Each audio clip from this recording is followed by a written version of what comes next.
अस्सलामुअलैकुम and a very warm welcome. आप देख रहे हैं प्रोग्राम गुड मॉर्निंग पब्लिक। मुझे कहते हैं सुहा अफजल, मेरे साथ स्क्रीन शेयर कर रहे हैं रिस्पेक्टेड अब्दुल रऊफ साहब। बड़ी मेहरबानी, बहुत शुक्रिया। और आज मैं तारुफ नहीं करवाऊंगा हरमीत का, उस पर ये है कि आज हरमीत नहीं है और वो होता तो वो उसने पहले तो ये हमारे दिल दिलाने से कह के कि आप लोग तो गर्मी में भून रहे हैं और मैं इस्लामाबाद में मौजें उड़ा रहा हूँ कि मैं ठंडी हवाएं ले रहा हूँ। शाम में मैं बैठा हुआ था बैल्कनी में, चाय पी रहा था, बड़ा मज़ा आ रहा था। आज वो भी गर्मी खा रहा होगा। हमने कल बता दिया है अपनी ऑडियंस को कि वो कहाँ पे है। फैसलाबाद के खेतों में हीट लेकिन कर रहे हैं वो मूवी शूट, और वो भी आपको बताएंगे कौन सी। और वो भी बड़े एक्साइटेड है वैसे इस चीज के लिए, काफी ज्यादा कल काफी एक्साइटेड थे कि मैं किसान बना हुआ है वो, और उसने कल बताया भी था कि वो किसान है और किसान के तौर पे वो रोल अदा कर रहा है। बड़ी जल्दी फिल्म स्क्रीन पे आएगी।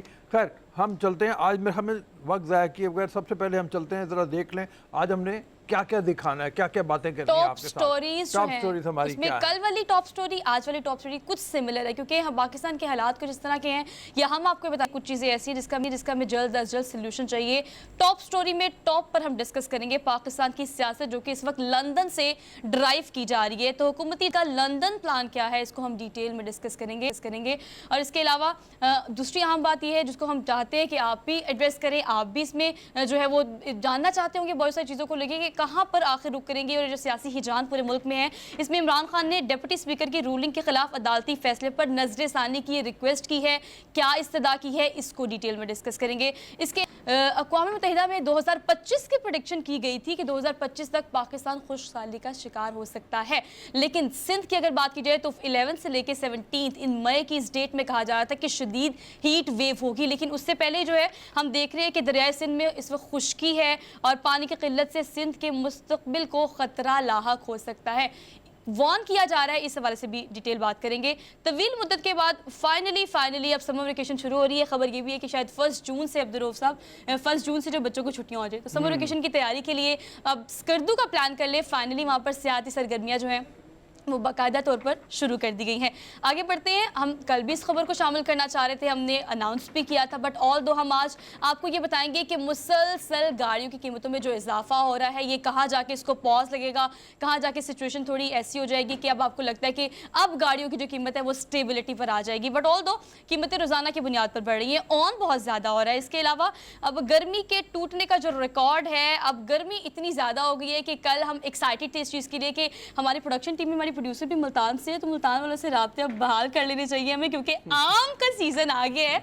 तो इरहा को हम कहते हैं कि भी हमें आम जो है इस वक्त जो अब सीज़न है, लेकिन वो अब कहा यह जा रहा है कि हीट वेव की वजह से 2 मसले हो सकते हैं। पहला मसला ये हो सकता है कि शायद आम जो है वो ज़्यादा पक जाएँ, और हीट वेव की वजह से अगर आम ज़्यादा पक जाते हैं तो वो उतना रसीला भी नहीं होता। तो ये क्या हो सकता है, कितना नुकसान हो सकता है आम की फसल को, इस पर भी हम आज के टॉप स्टोरी में बात करेंगे।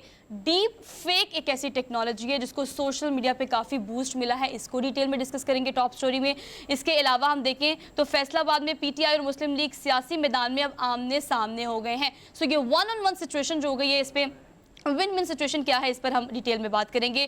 बोटॉक्स के क्या क्या फ़ायदे हैं। बोटॉक्स को एक ऐसी टेक्नोलॉजी है जिस पर लोग उतनी ही तनकीद भी करते हैं, but people are diverting themselves again and again कि हम इसको ट्राई करना चाहते हैं। तो इसके आफ्टर इफेक्ट्स क्या हैं, बिफोर आपको किस किस चीज़ की प्रिकॉशंस करनी पड़ती हैं, इस पर बात करेंगे। Last but not the least, गर्मी बढ़ते ही तरबूज की मांग में इजाफा हो गया है। नाश्ता तरबूज का मैं करती हूँ अब्दुल रऊफ साहब, आपने यस मामा मिस तो ये बड़ी ज़बरदस्त सी चीज़ है। अब गर्मी आती है, सौगात साथ लेके आती हैं आम और तरबूज जैसे, तो इसकी अफादियत पर बात करेंगे। अच्छा, तरबूज से तुम अगर नाश्ता करती हो तो मुझे ये बताओ कि फारसी में तरबूज को क्या कहते हैं? मुझे नहीं पता। नहीं पता? अच्छा, पंजाबी में क्या कहते हैं? दवाना। दवाना ना तो कितनी मजे की बात है कि फारसी में उसको हिंदवाना बोलते हैं। हिंदवाना, हाँ, इंटरेस्टिंग। अब याद रखें आप सब। ईरान में भी बहुत पॉपुलर है, जितना अफगानिस्तान में पॉपुलर है, तो उतना हम चल के आगे बात करेंगे इसके बारे में भी। लेकिन ये है कि आज ज़रा सबसे पहले ये देख लें कि कल फ़ौज के सियासत में जो इस वक्त दोनों तरफ से तनकीद हो रही है, उस हवाले से DGISPR ने एक वार्निंग कह दें आप इसको, वार्निंग कह दें, मतलब ये है कि एक वार्न किया है कि हमें इस मामले में ना घसीटा जाए। जो बार बार सियासतदान इल्ज़ामात लगा रहे हैं, और ख़ास तौर पे कोर कमांडर पेशावर के हवाले से उन्होंने कहा कि वो एक प्रोफेशनल सोल्जर हैं, और जो कोर है पेशावर की वो बड़े नाजुक किस्म के मसाइल में इस वक्त घिरी हुई है, क्योंकि उन सरहदों के ऊपर उसको हिफाजत करना है, वहाँ पे अमन व अमान की जो मसाइल हैं उनको देखना है। फ़ौज वैसे भी मुख्तलिफ सरहदों के ऊपर अपनी ड्यूटी सर अंजाम दे रही है। वो कहते हैं कि हमारा काम है कि हम मुल्क में अमन व आशती का जो एक पैगाम है इस हवाले से कि वो फ़ौज उसको दुश्मनों के ख़िलाफ़ लड़ने के लिए पूरी तनदेही के साथ लगी हुई है। तो और आम आवाम को भी बड़ा ख्याल करना चाहिए अब्दुल रऊफ साहब। वो ये भी कहते हैं, देखिए 2 दिन पहले हमने जब शो किया तो हमारी टॉप स्टोरी यही थी कि अब आखिरी बार कहा गया है कि आप काइंडली एक फौज है वो इंडिपेंडेंट इदारा है, इंटरफेरेंस ना करें। और अब ये वर्डिक्ट सामने आया है कि सोशल मीडिया पे तनकीद के नाम पे, मतलब फ्रीडम ऑफ स्पीच के नाम पे जो किया जा रहा है वो प्रोपेगेंडा है। बहुत गलत किस्म के ट्रेंड्स चले हुए हैं और वो ट्रेंड्स जो हैं वो मलाइन करते हैं, उससे उनका कहते हैं मोरल डाउन होता है और उसको हर सूरत नेगेटिव अंदाज में लिया जाता है। और उसको अच्छा, हमें अब सपोर्ट नहीं इसमें सूरत हाल ये है कि तहरीक इंसाफ की लीडरशिप हो या नून लीग की लीडरशिप हो, दोनों तरफ से फ़ौज के ऊपर तनकीद का उनको निशाना बनाया जा रहा है। और दोनों के लीडरान टॉप लीडरशिप जो है, मरियम नवाज़ ने जैसे चंद दिन पहले कोर कमांडर पेशावर के हवाले से बातचीत की, उसके बाद इमरान खान के मुसलसल जो न्यूट्रल होने के हवाले से उन्होंने तनकीद का निशाना बनाया। तो दोनों तरफ के फॉलोअर्स जो हैं वो एक स्टेप आगे चले जाते हैं और एक स्टेप आगे जाके वो फिर ट्रेंड्स चलाने शुरू कर देते हैं। ये ट्रेंड्स, जैसे आप भी कह रही हो, ये ट्रेंड्स सरासर फ़ौज के मोरल को डाउन करते हैं। और इसी वजह से उन्होंने नाराज़गी का इजहार किया और ये कहा कि लीडरशिप को चाहिए कि कम से कम खुद भी मना रहें और अपने जो फॉलोअर्स हैं उनको भी मना अच्छा, रखें। इससे शेयर मिलती है अब्दुल रऊफ साहब। देखिए आम फॉलोअर को तो चलिए शेयर मिलती है, सपोर्टर को मिलती है, लेकिन एक आम लेमैन जो है वो भी उस मैदान में छलांग लगा देता है। मतलब आजकल अगर टॉप स्टोरीज में देखा जाए तो ये 2 चीज़ें जो कि टॉप ट्रेंड पे जा रही है कि आर्मी चीफ की तैनाती, उन्होंने भी ये कहा है, जो ISPR की जान से बयान आया उसमें ये कहा है कि आर्मी चीफ की तैनाती जो है वो आइन और कानून के मुताबिक होगी, इसको ज़ेर बहस और मौज़े बहस ना बनाया जाए। इसके अलावा ये भी कहते हैं कि जो पेशावर की कोर की आदत है हमेशा हमने प्रोफेशनल हाथों में दी है, तो हम पे यकीन किया जाए, हम पे रिलाय किया जाए। अब अगर इंतखाबात की अगर बात कर लें तो ये भी बड़ा डिस्कस किया जा रहा है सोशल मीडिया पे। काम लेमैन भी, सपोर्टर भी और सियासी जमातें भी बावाज़ बुलंद जो है वो आकर खिताब करती हैं और वो फ़ौज को मतलब इंटरफेयर करती हैं उनके मामलात में। तो अब कहा यह जा रहा है कि काइंडली ये हमारे काम है, ये हम कर लेंगे, हमें डिवोशन के साथ अपना काम करने दिया जाए और इस इंडिपेंडेंट इदारे को ना छेड़ा जाए। अच्छा जी, आगे बढ़ते हैं और प्रोग्राम में हमेशा की तरह हमारा पार्ट डेली डोज का जो है उसमें अब आपको अपडेट करते हैं। सबसे पहले कुछ हेल्दी वेल्दी बातचीत कर लेते हैं। योगा करते हैं आप अब्दुल रऊफ साहब? मैंने कभी की हुई है, वैसे आजकल नहीं करता। अच्छा। लेकिन बड़ा इंटरेस्टिंग है। मुख्तलिफ आसन इसके होते हैं और वो आसन बना के आप उसके अपना मुख्तलिफ तरीके से एक्सरसाइज करते हैं। सबसे मुश्किल कौन सा है? मेडिटेशन उसमें होती है। सबसे मुश्किल तो जो आप अभी बताने जा रही हो वही पोज है। यस, आप सबसे मुश्किल जो है वो वाला आसन है जिसे बिच्छू पोज भी कहते हैं, पोज जिसको कहते हैं। लेकिन उसका रिकॉर्ड जो कायम हुआ है डेली डोज में, आपको बताएं कि 29 मिनट 4 सेकंड तक मुसलसल ये जो है यश नामी एक योगा एक्सपर्ट है जिसने किया है और गिनीज बुक ऑफ रिकॉर्ड में उसका नाम भी आ गया है। It's not as easy as pie Abdul Rauf साहब, काफी मुश्किल है ये, मैंने तो देखा इसकी पिक्चर्स बहुत। वैसे मुझे इससे याद आया, जावेद इकबाल ने एक बार एक कार्टून बनाया था जो इसी तरह के मतलब हवाले से आप कह लो कि वो था। अच्छा। और वो बड़ा मज़ेदार था। वो कार्टून ये था कि एक आदमी सर के बल उससे तमाम अपने आज़ा जो हैं उससे आसन बनाए हुए हैं। अच्छा। और तमाम जिस्म उसका जो है जकड़ा हुआ है, उसमें सिर्फ 2 उंगलियां उसकी बाहर निकली हुई हैं और 2 उंगलियों से दीवार पे उसने लिखा हुआ है हेल्प। अच्छा, that is really interesting, that seems to be like interesting. लेकिन ये इतना आसान मैं फंस नहीं है। गया हूँ। लेकिन ये बहरहाल जो है ये कारनामा जिसकी बात हो रही है, ये एक हिंदू योगी उसने बनाया एक आसन, बिच्छू पोज उसने किया और मुसलसल 29 मिनट 4 सेकंड तक वो उस पोज के अंदर रहा, स्कॉर्पियन पोज। अभी विजुअल में भी आप देख रहे हैं जैसे, तो ये बड़ा मुश्किल काम है भाई स्कॉर्पियन अच्छा, पोज। इससे पहले जो रिकॉर्ड है वो सिर्फ 4 मिनट का था और देखिए कितनी मेहनत करनी पड़ेगी। 4 मिनट को ड्राइव करके आप 29 मिनट्स पे लेके आ रहे हैं। फिर 4 सेकंड को भी हम काउंट करना नहीं भूल सकते, क्योंकि 2 सेकंड भी अब्दुल रऊफ साहब 2 सेकंड भी हम जैसे लोग मतलब जो नहीं करते, हम एक्सपर्ट नहीं है। इस आदमी ने 5 साल मुशक्कत की है। 5 साल मुशक्कत करके वो इसकी प्रैक्टिस करता रहा और तब आके इसने ये रिकॉर्ड बनाया। फिर जाके तो बनाया। 5 साल में कितनी बार उसने इस तरह का रिकॉर्ड कायम किया होगा।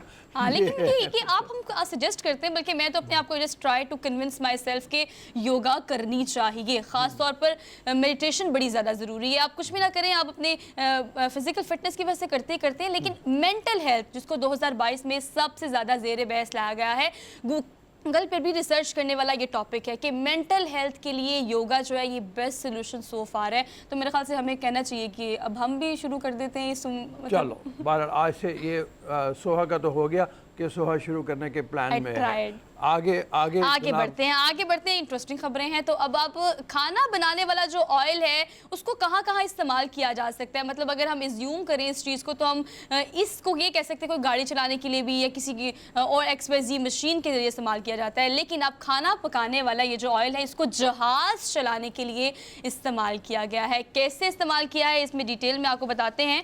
एयरबस के लिए सर, आम तैयारी के लिए भी नहीं, वो भी कोई आम एयरबस नहीं है, बड़ी एयरबस है, उसके लिए इस्तेमाल किया गया है। और ये काफ़ी अर्से से तजर्बे हो रहे थे। मैं कई साल से पढ़ रहा था कि छोटे तैयारों को पहले उन्होंने इस्तेमाल किया और उससे खाना पकाने का तेल जो है उसमें और चीज़ें मिला के मतलब उसको एक उन्होंने ऐसा बना लिया जिससे वो जहाज़ पहले कारों में भी चलाया हुआ है उन्होंने। तो तजर्बा कामयाब हुआ और अब फाइनली ये तजर्बा जो है एयरबस 380 को उनने चला के उसमें कामयाब कर लिया। तो बड़ी अच्छी बात है। मुख्तलिफ तरीके से साइंसदान लगे हुए हैं कि जो पेट्रोलियम प्राइसेस जो हो रही हैं मुसलसल इजाफा और पेट्रोलियम की तादाद में भी मिकदार में भी कमी होती चली जा रही है, उसके मुताबिक फिर मुतबादिल फ्यूल का इंतज़ाम किया जाए। तो ये भी मुतबादिल फ्यूल का इंतज़ाम करने वाली एक चीज़ है। अगर ये कामयाब हो जाता है तो फिर हम ये कह सकते हैं कि हमें अल्टरनेटिव्स की ज़रूरत भी है अब्दुर्रऊफ साहब, हमें भी खास तौर पर। लेकिन अगर हम स्पेसिफिकली इस तैयारी की बात करें तो जो प्रवास के लिए ईंधन इस्तेमाल किया गया उसकी फ्रांस की कंपनी है, वहाँ से मंगवाया गया था। क्योंकि जब आप टेस्ट ट्रांसमिशन में जाते हैं या किसी चीज़ को टेस्ट करना होता है तो हमने बड़े सारे मफरूज़े बनाए होते हैं, उन प्रोडिक्शंस को फिर हमने फाइनल वर्डिक्ट पे लेके जाना होता है कि अगर ये कामयाब रहा है तो अब मेरे ख्याल से इसको इम्प्लीमेंटेशन की तरफ भी लेके जाया जाएगा, जो कि हमारे लिए फ़ायदेमंद है। आगे बढ़ते हैं, रोबोट के बारे में बताने जा रही हूँ। यस, रोबोट, वो भी ऐसा रोबोट जो कि हमारे लिए फ़ायदेमंद है अब्दुर्रऊफ साहब, घर में काम करने वाले लोगों के लिए फ़ायदेमंद है।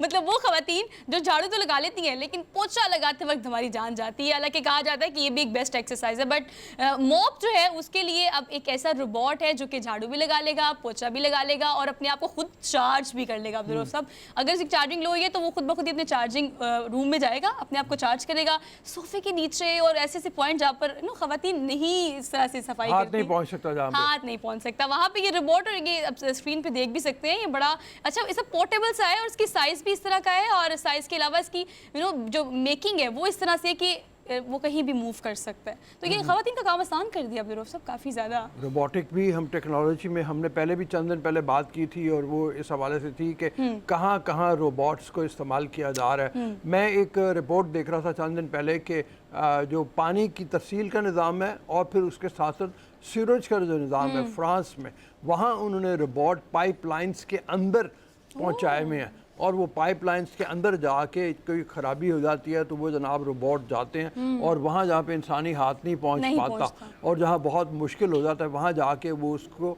मुरम्मत करके वापस आ जाते हैं। तो ये भी मतलब एक और चीज़ है। लेकिन बहरहाल ये घरों में ख़वातीन जो काम करती हैं, मर्द भी बाज़ का बेचारे साथ निभाने की कोशिश करते हैं लेकिन ख़राब ही करते हैं काम। लेकिन चलता कैसे है ये भी तो आप लोग को बताना है। अब ये जो है एप्लीकेशन, आप मोबाइल का दौर है, हर चीज़ आप एप्लीकेशन खोलते हैं, चलाना शुरू करते हैं। एलेक्सा के थ्रू भी चलाया जा सकता है, गूगल के थ्रू भी चलाया जा सकता है इसको, और इसके अलावा आप ऐप भी डाउनलोड कर सकते हैं। और अच्छी बात ये कि बहुत सारी इंडिकेशन इंस्ट्रक्शंस इस एक स्पेसिफिक जो मशीन बनाई है, रोबोट बनाया है, इसको आपको देनी नहीं पड़ेगी। इसको पता है इसकी चार्जिंग लोगे या खुद चार्ज करेगा, इसको पता है कि यहाँ गंद है वहाँ खुद साफ करेगा, और उसके अंदर जो बकेट बनी जहाँ पर वो सारा गंद और कचरा जो है वो इकट्ठा होता है उसको फ्री भी सर ये खुद ही करता है। कितना समझदार है, कमाल है। मतलब हमारे लिए कितनी आसानी कर दी है। वो बिल्कुल सबसे बड़ी बात आपने जो बताई हुई है कि इसके अंदर जो बैग है जिसमें गंद इकट्ठा होता है ये खुद जाके उसको खाली कर देता है, साफ अपनी सफाई भी खुद करता है, अपनी सफाई भी खुद करता है। तो बहुत ज़बरदस्त। अगली खबर क्या है? अगली खबर की तरफ चलते हैं। और अगली खबर भी जो है वो एक बच्चे की है, और एक बच्चा जो है एक बीमारी है जिसका नाम अब्दुल्ला साहब शेयर करते हैं, डिलेक्सिया। एक इस नौयत की बीमारी है कि आपकी mental growth comparatively physical growth की निस्बत कम होती है। लेकिन अगर आप में एक कमी है तो उस कमी को आपने किस तरह से अपनी ताकत बनाना है, कुछ सीखे तो भाई इस बच्चे से सीखे। शेफ़ है और आप इस एज में वो स्कूल नहीं जाता। स्कूल इसलिए नहीं जाता बिकॉज उसके लिए एक स्पेसिफिक स्कूल होते हैं। ऐसी बीमारी का शिकार जो बच्चे होते हैं उनके लिए ख़ास स्कूल होते हैं, वो आम स्कूलों में नहीं जा सकते। लेकिन वो शेफ़ है, घर बैठ के यूट्यूब चैनल चलाता है, ज़बरदस्त से खाने बनाता है, और वेजिटेरियन लोगों के लिए बड़ी अच्छी है इनका यूट्यूब चैनल जो है, जाएँ और उसको देखें भी, क्योंकि सब्जियाँ जो हैं ऑर्गेनिक्स ख़ास तौर पर, उसके अलावा जूसेस, फ्रेश जूसेस जो है वो ये फ़रोख्त भी करता है ऑनलाइन अब्दुल रऊफ साहब। अच्छा, तो मतलब सबसे बड़ी बात यही है कि बच्चा एक बीमारी में मुब्तला, खुद अपनी तालीम मुकम्मल नहीं कर पा रहा और माँ ने उसके लिए इंतज़ाम किया हुआ है ऑनलाइन एजुकेशन का। उसके बावजूद बड़ा हौसले की बात है और बड़े लोगों के लिए इंस्पिरेशन की बात है जो ऐसे बच्चों को देख के इंस्पायर हो। 13 लाख कमाता है 13 लाख महाना, माशाल्लाह, कमाता है, माशाल्लाह। बच्चा है और बच्चे ने, देखिए मैंने आगाज़ में कहा कि कोई कमी अगर आप में हो भी जाती है तो फिर आपने उस किसी और चीज़ को, अपने अंदर मौजूद किसी और हुनर को किस तरह से यूटिलाइज़ करके उसको अपनी ताकत बनाना है, ये बड़ा ज़रूरी है। अच्छा जी, टॉप ट्रेंड की बात कर रहे हैं। आतिफ असलम के शाये गिल के या गुल के नाम से जो मतलब तबसरे आ रहे हैं, उस हवाले से बात ये करते हैं कि ये टॉप ट्रेंड बना हुआ है एक गाना जो आने वाला है और उस गाने के हवाले से बड़ी बात हो रही है। शाये गुल आप जानते हैं कि उसने अली सेठी के साथ एक गाना गाया था और जो इस वक्त 10 करोड़ से ज़्यादा लोग उसको देख चुके हैं। हाँ, लेकिन ये भी सिर्फ ट्रेलर हमने दिखाया आपको, अभी हमने पूरा गाना दिखाना है आपको, ट्रेलर दिखाएंगे। आतिफ असलम का तो जो भी गाना आता है लोग उसका इंतजार भी करते हैं और ऊपर से अगर शैगिल को भी उसमें कास्ट कर लिया जाए, वो ऑन स्क्रीन भी नजर आएंगी, गाती हुई भी नजर आएंगी, दिखाएंगे आपको। लेकिन इस ब्रेक के बाद हमारे साथ रहेगा keep watching good morning public.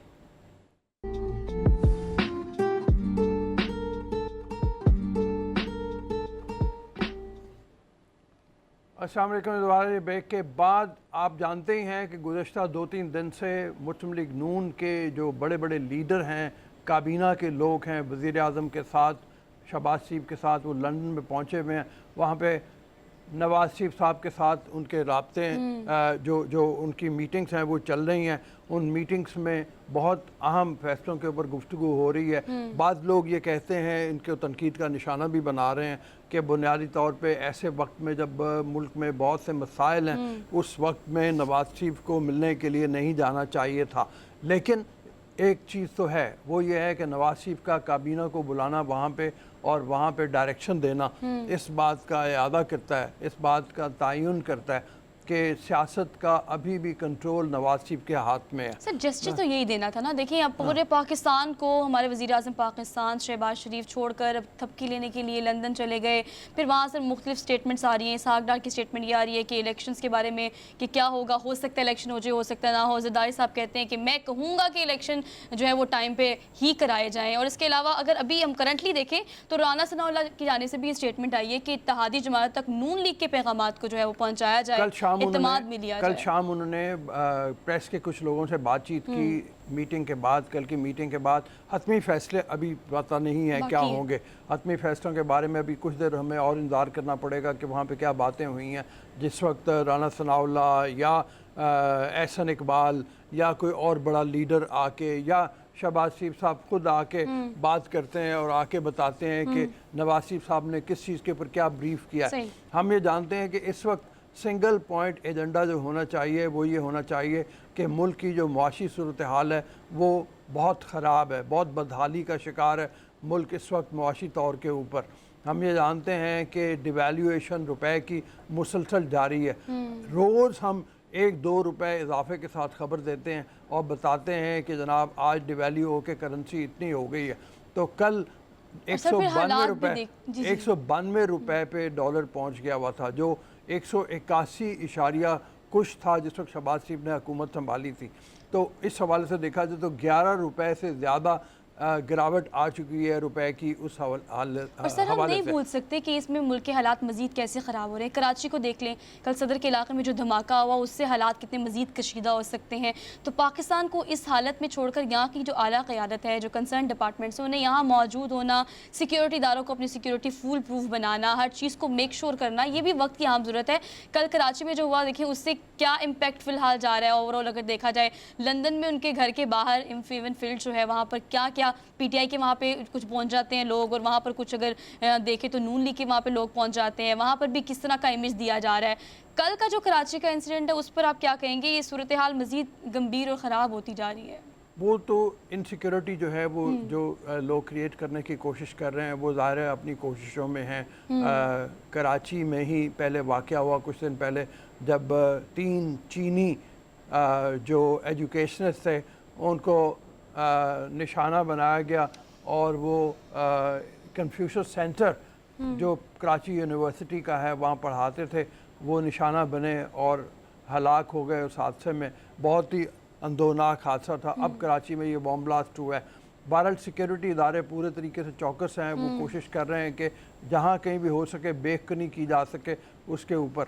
लेकिन खैर थोड़ी सी बात हम दोबारा कर लें, मतलब सर इमरान खान की इस अपील के हवाले से कि जो इस्तदा की गई है, जो डिप्टी स्पीकर की रूलिंग थी, उस पर फैसले तो सामने आ गए लेकिन दोबारा से उन्होंने कहा कि इस पर इसके ऊपर हम इंशाल्लाह ताला तफसील से बात करेंगे। लेकिन ये है कि मैं जो बात कर रहा था मुआशी बदहाली की, तो मुआशी बदहाली के हवाले से हम देखें, मैं ये कह रहा था कि डिवैल्यूएशन हो रही है, उसके साथ साथ ये है कि कर्ज़ों का बोझ हमारे पर बढ़ता चला जा रहा है। अब जो मुस्लिम लीग नून के लोग हैं वो तो ये बात कह रहे हैं कि हमें इंतहाई बदहाल किस्म की मईशत मिली है और इतनी ख़राब मईशत हो नहीं सकती थी। 4 साल में मईशत का बेड़ा गर्क करके रख दिया है तहरीक इंसाफ ने। तहरीक इंसाफ उसके जवाब में ये कहती है कि जिस वक्त हमने मुल्क संभाला था 2018 में तो 20 अरब डॉलर का खसारा था जो हमें हमारे पल्ले बांधा गया था। उससे जो कर्ज़ों का बोझ था वो उससे कहीं ज़्यादा था। अब बहरहाल कर्ज़ों का बोझ और ज़्यादा हो गया और हमारे पास उसे निमटने की कोई सूरत हाल हो नहीं रही। आज मैं खबर पढ़ा था और वो ये है कि जो तहरीक इंसाफ ने जाते जाते काम ये किया कि उन्होंने कहा कि हम पेट्रोल के ऊपर और बिजली के ऊपर सब्सिडी देंगे। उस सब्सिडी के नतीजे में जो कंटिन्यू किया, ये अनपॉपुलर एक पॉपुलर डिसीजन आवाम के हवाले से था लेकिन हुकूमती सतह के ऊपर देखा जाए तो एक मुश्किल डिसीजन था और वो ये है कि सब्सिडी को जारी रखा जाए। उस सब्सिडी को जारी रखने के नतीजे में ये है कि 700 अरब रुपए का हुकूमत को बोझ बर्दाश्त करना पड़ा है। सर देखिए, सब्सिडीज़ या XYZ हम हमेशा देखते ये कि चलिए सॉल्यूशंस की तरफ चले जाते हैं, हम प्रॉब्लम्स पे बात करते हैं। चूँकि मॉर्निंग शो की इंटेंसिटी और हमारे मॉर्निंग शो की स्पेसिफिकली इंटेंसिटी इस तरह की है कि हमने हर चीज़ को ड्राइव करना है, आपको पॉलिटिकल पर्सपेक्टिव से भी बताना है या माशी सूरत हाल को बेहतर करने के लिए हमारे पास क्या क्या सोल्यूशंस हैं। अभी आप सब्सिडी की बात कर रहे हैं या पेट्रोल की कीमतों की बात कर रहे हैं, तो सियाहत भी एक ऐसा फैक्टर है, एक ऐसा सेक्टर है जिस पे काम करके पाकिस्तान की माशी सूरत हाल को बेहतर किया जा सकता है। सो फाइनली अब हमने देखा है कि सब सर्दियां खत्म हुई हैं और तो समर वेकेशन शुरू हो गई हैं, तो जून जुलाई अगस्त ये कुछ इस तरह के महीने होते हैं कि लोग एक्साइटेड होते हैं और लोगों के साथ साथ पाकिस्तानियों के साथ साथ गैर मुल्की भी पाकिस्तान के नॉर्दर्न एरियाज़ को एक्सप्लोर करने के लिए उससे ज़्यादा एक्साइटेड होते हैं। स्कर्दू पर चूँकि जब फ्लाइट ऑपरेशन शुरू किया गया तो लोगों की बड़ी तादाद जो है वहाँ पर गई और अभी भी जाना चाहती है और अभी भी देखना चाहती है कि वहाँ पर क्या क्या नई चीज़ें लॉन्च की गई हैं। तो ये इनिशिएटिव भी PTI गवर्नमेंट की जानिब से अच्छा था कि जो फ्लाइट शुरू कर दी थी। तो फाइनली सियासी सरगर्मियाँ जो है वो स्कर्दू में शुरू हो गई है। एक छोटा सा हमने पैकेज बनाया है, इस पर हैव अ लुक और इसके बाद वापस आते हैं।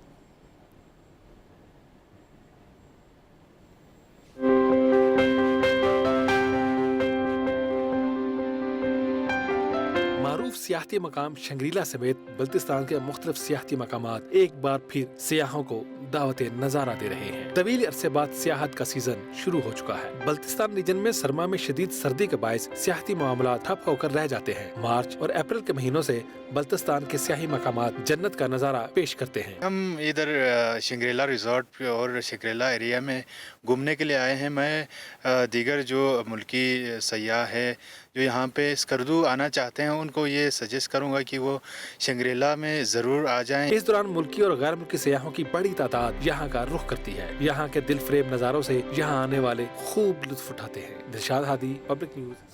खूबसूरत जी, जगह, बड़ा खूबसूरत पैकेज था, बड़ी खूबसूरत जगह है स्कर्दू। वाकई मैंने चूँकि बल्तिस्तान और जो यानी इधर हुंदा से आगे के इलाके हैं बहुत दफ़ा एक्सप्लोर किया है। मुझे यकीन था कि आप ज़रूर गए होंगे।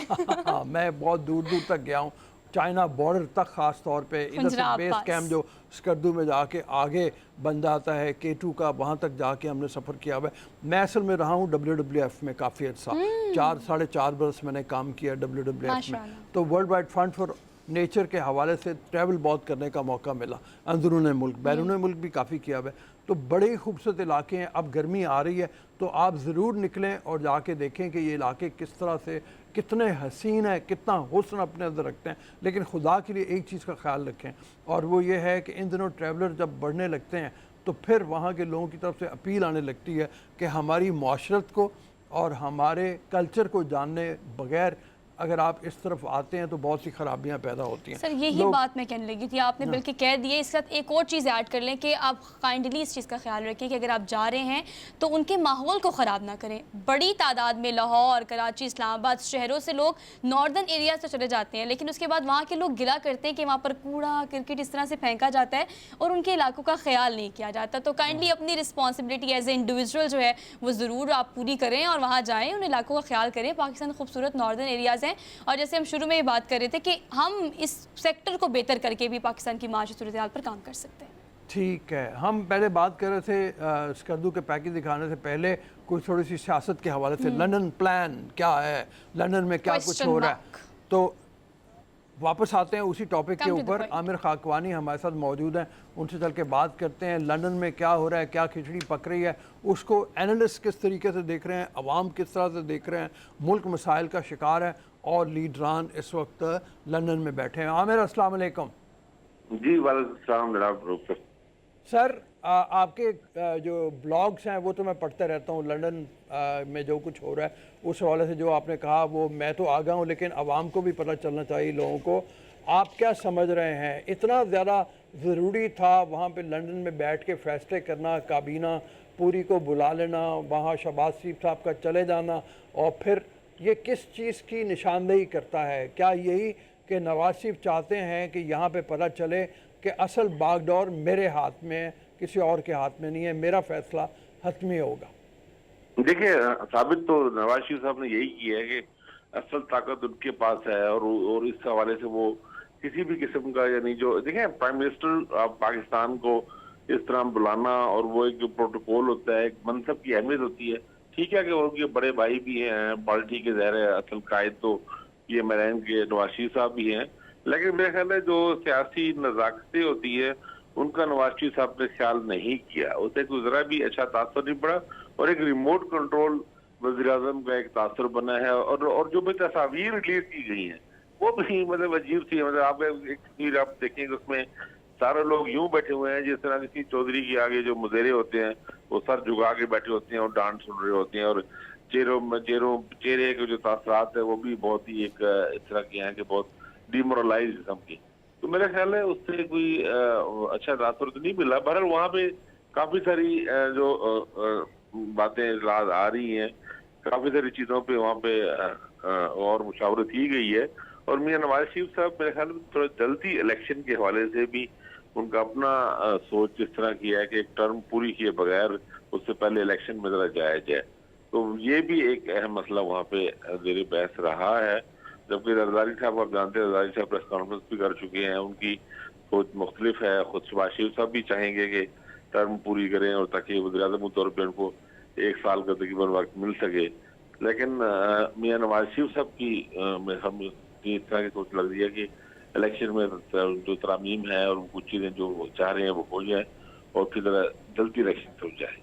अच्छा आमिर, उस हवाले से देखा जाए तो मुल्क में इस वक्त जो इंतहाई ज़्यादा तशवीशनाक सूरत हाल है वो तो मुआशी है। क्या इस हवाले से भी कोई नवाज शरीफ साहब या इसहाक डार साहब वहाँ पे बैठे हैं, वो कोई डायरेक्शन देंगे? क्या ये डायरेक्शन जो है वो मिफ्ता इस्माइल के जो इक़दामात हैं उनसे मुख्तलिफ होगी? IMF के साथ क्या हमारा ताल्लुक़ होगा, उसको किन कंडीशंस के ऊपर एक्सेप्ट करना है, इस हवाले से भी कोई बात होगी? क्योंकि ये बहुत ज़रूरी है ज़्यादा। देखिए, बिल्कुल आपने सही कहा कि सबसे बड़ा इस वक्त सीरियस चैलेंज ये मुआशी है, और PMLN के अंदर ये एहसास भी है कि कहीं अगर मजीद 1 साल हुकूमत करने के चक्कर में महंगाई की जो लहर है और ये डॉलर का जो पोजीशन जा रही है, पेट्रोल प्राइसेज और चीज़ों में, कहीं ऐसा ना हो जाए कि हुकूमत के बारे में इतना बुरा तासर बन जाए कि इलेक्शन नुकसान हो।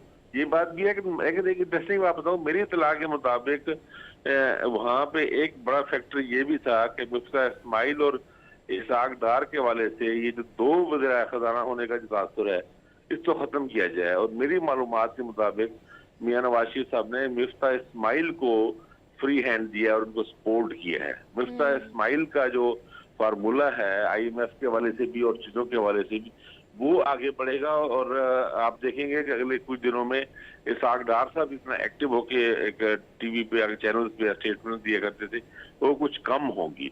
और ये जो तासर बनेगा कि इसहाक डार साहब वहां बैठ के चलाने की कोशिश कर रहे हैं और मुफ्ता साहब यहाँ कर रहे हैं, तो ये कम होगी। अब मुफ्ता साहब को ज्यादा इख्तियार मिला है।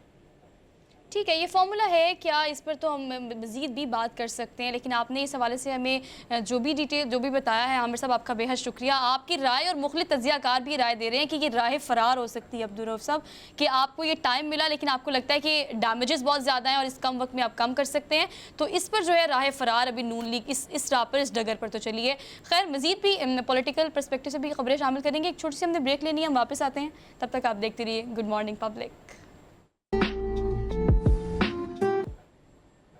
जी अस्सलाम वालेकुम। आज ब्रेक के बाद कल हमने पहले भी बात की अपने इब्तदाइये में, और वो ये थी कि जो DGISPR ने कहा कि फ़ौज को तनकीद का निशाना बिला वजह ना बनाया जाए, उस हवाले से उन्होंने खासी नाराज़गी का इज़हार किया और उन्होंने कहा कि दोनों पार्टियों के बड़े लीडर या पार्टियों के बड़े लीडर तक मना नहीं हो रहे और फ़ौज के इदारे को तनकीद का निशाना बना रहे हैं। इस हवाले से ख़ास तौर पर उन्होंने पेशावर के कोर कमांडर के हवाले से भी बात की। उन्होंने कहा कि ये बड़े प्रोफेशनल अंदाज में इसको डील किया जाता है फ़ौज के अंदर, लिहाजा उस हवाले से भी बात ना की जाए तो बेहतर है।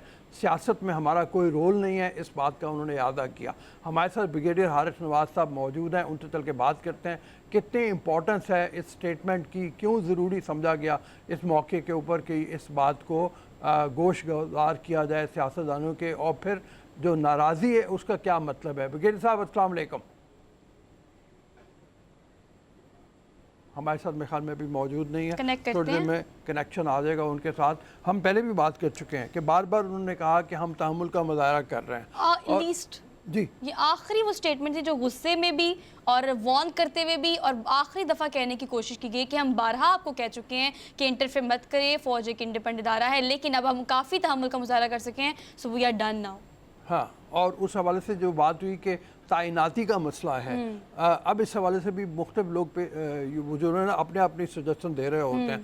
असल में मसला ये हुआ कि जो माजी में देखा जाए तो कुछ गलतियां फ़ौज के इदारे से भी हुई। जब उस ब्रिगेडियर साहब से कनेक्शन हमारा जो है ना वो हुआ है, कनेक्ट हो गए हमारे साथ, तो उनसे इस हवाले से बात कर लेते हैं। ब्रिगेडियर साहब, आपको क्या लगता है कि बारहा फ़ौज की जानिब से सबको कहा गया है लेकिन फिर भी बार बार इंटरफेयर किया जाता है, तो फ़ौज ने अब आखिरी तौर पर यह कह दिया है कि ना किया जाए, आर्मी चीफ की तैनाती आईन और कानून के मुताबिक होगी, और प्लस सियासतदानों ने इंतखाबात कराने, हमने नहीं कराने, तो ना हमें घसीटा जाए इसमें।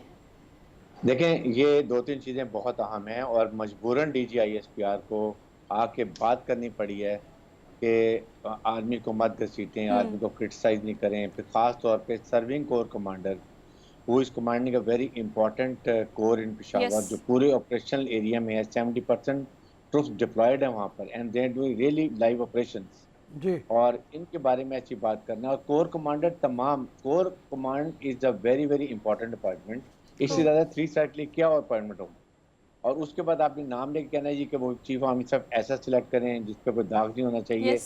आर्मी का बड़ा सिंपल प्रोसीजर है, जब चीफ आर्मी स्टाफ को सिलेक्ट करना होता है 4 से 5 सीनियर मोस्ट लेफ्टिनेंट जनरल के नाम मिनिस्ट्री डिफेंस को आर्मी GH पर तो भेज देता है, वहाँ से वो प्राइम मिनिस्टर को पुटअप होती है, प्राइम मिनिस्टर की स्वाबदीद है कि वो किसको सिलेक्ट कर लेते हैं, and that's end of it. इसमें कोई और अभाम नहीं है, कोई प्रॉब्लम नहीं है, और खाम का इसको ड्रैग आउट करना। फिर ये देखें कि कितने हमारे ऑफिसर्स, यंग ऑफिसर्स, ट्रुप्स शहीद हो रहे हैं। जब उनकी फैमिलीज, उनके पेरेंट्स या वो यंग विडो कैप्टन या मेजर की, जब ये इस तरह की खबरें अपनी देखती है, लीडर जो बातें कर रहे हैं, कितनी तकलीफ दे ये बात होती। ट्रुप्स के मोराल को कितना फ़र्क पड़ता है, जो इंफॉर्मेशन रूम में रेजिमेंट में बैठ के देख रहे होते हैं और वो देखते हैं कि हम ये कुछ कर रहे हैं और हमारे लीडर ये बात कर रहे हैं। एक पाकिस्तान की फ़ौज और अवाम का जो एक बहुत क्लोज रिश्ता है, जो कॉन्फिडेंस है, उसको इस वक्त एनिमी नैरेटिव ये है कि इसको किसी तरीके से इसमें बैच क्रिएट की जाए, इसको फासला किया जाए। क्योंकि देखें, you fight as a nation, you don't fight, सिर्फ फौज लड़ाई नहीं करती है, पूरी कौम लड़ाई करती है, और फौज की ताकत है अवाम। उसके बाद ये बात करना, फौज में डिसेक्शन करना कि जी वो ट्रुप्स की बात क्या है, कोर कमांडर में क्या है, everybody in command, right from Chief Army Staff, Corps Commander, Division Commander, Brigade Commander, or commanding officers, they all look in one direction, and that is Chief Army Staff. एक तो ये है। ठीक है। Second उन्होंने बात की है कि ये एक लड़ी है जिसमें सब मोती प्रोए में है और वो सब जाके ब्लॉकेट जो होता है चीफ आर्मी स्टाफ है। सो फौज में कभी भी ऐसी कोई बात नहीं होगी, ना होगी। Only thing is they are busy in their own work. फौज को ऑपरेशन का टास्क बहुत ज़्यादा है, इसमें काम करने दें और इसके अलावा और कोई काम नहीं है। फौज को अलग रखें। आपकी गवर्नेंस क्यों नहीं इतनी अच्छी होती और आप इतने अच्छे डिलीवर आवाम को नहीं करते अपने मैनिफेस्टो से कि लोग फौज की तरफ मत देखें। फौज की अवाम मजबूरन देखते हैं जब ये आपस में अब जो हालात हो रहे हैं, अब ना दोनों तरफ से कोई ऐसे इनिशिएटिव ले रहे कि बैठ के टेबल पे बात करें। अगर आपने इलेक्ट्रॉनिक रिफॉर्म्स करनी है, आपने ईवीएम्स की बात करनी है, आपने ओवरसीज की बात करनी है, आपने नैब की बात करनी है, तो गवर्नमेंट के पास इनिशिएटिव है। दे शुड इनवाइट पीटीए को, इनवाइट तो करें, आते हैं नहीं देते इज अ डिफरेंट थिंग। आप इनवाइट करें and then see the reaction, ताकि लोगों को पता चले कि हुकूमत भी कोशिश कर रही है। इतने इकोनॉमिक क्राइसिस है, इतनी खतरनाक सिचुएशन है, यू कांट इमेजिन कि हर हफ्ता मुल्क के लिए इस वक्त हम एक गड़ेब की तरफ जा रहे हैं। इसके लिए इमीडिएट एक्शन की जरूरत है।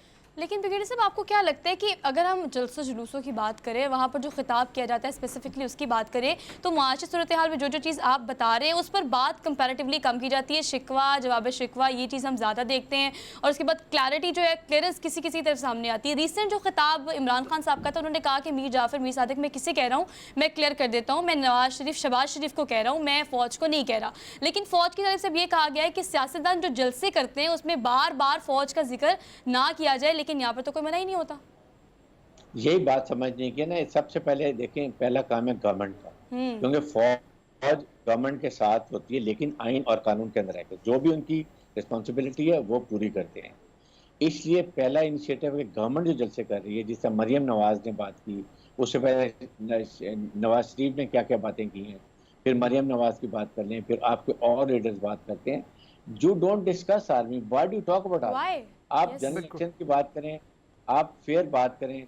Why do call army for holding elections? Army should not be called. और अभी ये आर्मी ने फैसला किया हुआ कि इस दफा आर्मी इलेक्शन में नहीं जाएगी। Let the people of Pakistan, the election commission of Pakistan decide. अगर आपकी पार्शियलिटी इलेक्शन कमीशन के, दे शुड बी एक्सपोज्ड, पता चलना चाहिए।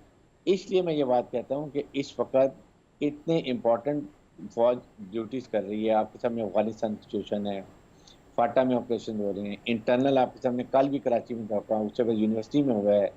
फिर दो डिवीजन फौज हमारी जो है वो सीपैक के लिए उनको प्रोटेक्शन की चाइनीज की लगी हुई है। उसके साथ इंडिया के जो हालात है आपके सामने, कश्मीर में क्या हो रहा है, overall world what is happening in the world. हम एक इस्लामिक मुल्क हैं, हम एक न्यूक्लियर मुल्क हैं। इशू ये है कि हमें कोई नहीं चाहता कि हम इकोनॉमिक तरक्की करें, अपने फैसले अपनी मर्जी के मुताबिक करें, और फिर ये वो चाहते हैं कि हम IMF वर्ल्ड बैंक के चुंगल में रहें, इकोनॉमिकली कमज़ोर रहें, ताकि अपनी मर्जी के फैसले करवा सकें। These are the issues we as a nation should stand up now, and I think everybody should look toward one direction, that Pakistan को हमने सॉवरेन इस्लामिक न्यूक्लियर कंट्री बनाना। ठीक है सर, बहुत मेहरबानी, बहुत शुक्रिया आपके टाइम के लिए। असल बात यही है कि इस वक्त फ़ौज इंतहाई आम मिशन के ऊपर है और बिल्कुल मुल्क जो एक तरफ तो मुआशी मुश्किलात का शिकार है, दूसरे मुख्तलिफ महाजों के ऊपर मुश्किलात बहुत सी हैं। अफ़गानिस्तान में जो कुछ हो रहा है उस डेवलपमेंट के ऊपर नज़र रखनी ज़रूरी है। इंडिया की तरफ जो हो रहा है, एक दुश्मन है वो मुसलसल प्रॉब्लम क्रिएट करता रहता है, उसको देखना ज़रूरी है। तो बहरहाल अभी हम ब्रेक पे चलेंगे, ब्रेक के बाद जब वापस आएंगे तो और मौज़ूआत पे आपसे गुफ्तगू करेंगे। अभी जा दीजिए ब्रेक के लिए, ब्रेक के बाद वापस आते हैं आपकी खिदमत में।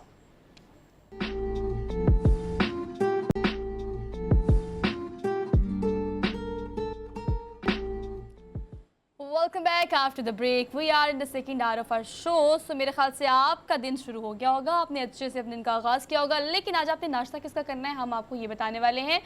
तरबूज जो है उसका सीज़न आ गया और मेरा फेवरेट है, लेकिन अब हम काइंड्स पे ज़रा बात करेंगे, तरबूज की अफादियत पे बात करेंगे। 90% वाटर इन इट, राइट? बिल्कुल, तकरीबन इतना कहा जाता है। पानी की कंटेंट ज़्यादा है और उसके अलावा बेशुमार मिनरल, वाइटामिन उसका हिस्सा होते हैं जो इंसानी जिस्म के लिए बहुत ज़बरदस्त काम करता है। जो पिए इसको जूस बना के उसका लोग पीते हैं, इसका खाने के लिए भी बड़ा ज़बरदस्त है।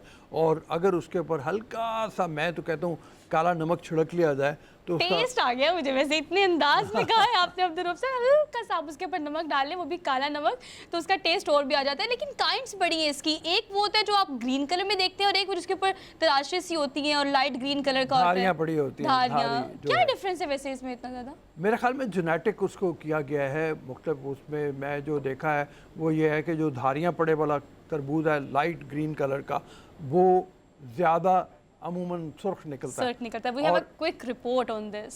हाँ, मैंने कम से कम ये देखा है। जो डार्क ग्रीन है वो भी बहुत अच्छा है। पहले हमारे ज़माने में ये होता था कि तरबूज खरीदते थे जब हम छोटे थे, तो वो किस्मत होती थी कि वो सुर्ख निकले ना निकले, मीठा हो ना हो। लेकिन अब कम से कम हर तरबूज जो है, ये चीनी बीज हमारे यहाँ जब से इंट्रोड्यूस हुए हैं उस वक्त से इसके अंदर बड़ी मिठास आ गई अच्छा, है। वैसे बड़ों की बड़ी टेक्निक्स होती है, मैंने अक्सर देखा है ऐसे टक करके ना उसको चेक करते हैं, फिर उसका एक स्क्वायर बनाते हैं, उसको निकालते हैं, फिर उसको देखते हैं ये रेड होगा या नहीं।